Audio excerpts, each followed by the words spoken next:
Wants to know. This is a long one, so sit back and listen here. I made an offer on a short sale in February. I now want to move on and forget the short sale. I would like to just find a traditional sale. Sounds like the short sale didn't go so well. Is it possible to withdraw my offer without losing the earnest money deposit since the bank has yet to accept my offer? So that was Frank?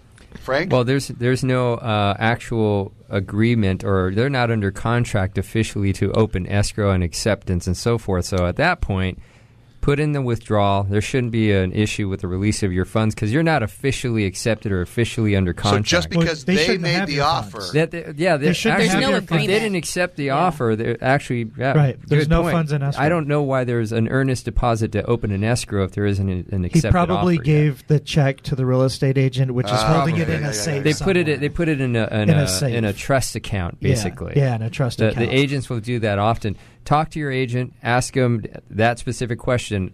Did we turn over money to the seller? Because if we didn't, let's move on. And if we did, why did we? Is there a chance that they could send in a little piece of paper with a date? Do you put the time of day on those types of things when you say I withdraw from this offer? Well, because what if the bank says, well, at 8 a.m. we accepted it and we didn't get this until 9 a.m.? In almost all cases, and Frank, you can support this, but in almost all cases, especially when you're making an offer on a short sale, there's an expiration of how long the bank has to respond to the offer before the offer is no longer valid.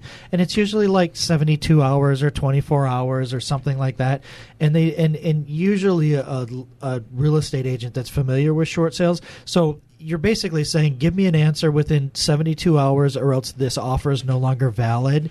And you're almost always protected. You still want to withdraw the offer, maybe just for the put it in writing. Just an email is good enough nowadays. It's official as anything else. Yeah, and the only other thing I want to add is you almost never have to actually give your money to a real estate agent. A photocopy of the check is usually just sufficient. Fine. So you don't have to give your money, and quite frankly, you're doing the agent a favor by not handing him a check. Now he has to, because now they have to deal with trust funds and having to deal with a trust account, and that's more paperwork. Yeah, it's a liability issue on our side. That's why I never take any funds until the day and the seller will accept a photocopy of a check. Yeah, until we open escrow and that check needs to go to escrow, and if it has to come through me, then I take it very momentarily, have my broker endorse it over to escrow immediately. Right. But we don't play. I don't hold anybody's money. In Michael's case, I think he needs to find out if he's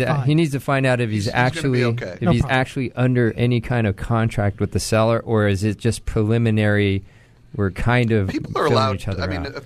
I think the key to his question was there's no acceptance from the bank yet, so he can pull get it. cold feet at that point. And that's something that's confusing is that the seller of the home in a short sale, even though they can accept the offer, a lot of times I've heard the seller accepted it, but the seller doesn't get to make the decision in a short sale. The bank does.